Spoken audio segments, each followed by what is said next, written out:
শালা কিসির লাগে যে ঘটক শালার কথা শুনে আমি বিয়ে করছিলাম, আমার জীবনটাই শেষ হয়ে গেল। কে রে ভাইস্তে, ওই কাদের ঘটকে দেইছু নাকি? না তো কাকা দেই নাই, কে কি হইছে? আর কয় না ভাইস্তে, এই কাদের ঘটক আমার কি করছে জানো? কি করিছে? তোমার চাচি মরে যাওয়ার পর এই বুড়ো বয়সে আমি তো বিয়েই করবো না। এই শালা ঘটক কি করছে জানো? আমি জেনে যাই সেনেই পাঁচ যায়। ভাই, আমার কাছে একটা শিক্ষিত মেয়ে আছে, বিয়ে করেন ভালো হবে নি, সেইটা শুনে বিয়ে করছিলাম। হ্যাঁ, ভালো কথা। হ্যাঁ, এমন শিক্ষিত মেয়ে বিয়ে দিতে আমার সাথে, যে কথায় কথায় আমার পুলিশের ভয় দেয়। মানে কয়দিন আগে করছে কি, পুলিশ আমাকে একটা শাড়ি কিনে দাও, আমার কাছে নাই টাকা।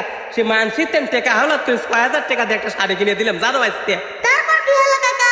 তারপর আবার কি, তারপর করছে কি, পুলিশ আমাকে একটা মালা বানা দাও, আমার কাছে নাই টাকা। সে 50,000 টাকা লোন তুলে নিয়ে মালা বানা দিলাম পুলিশের ভয়ে।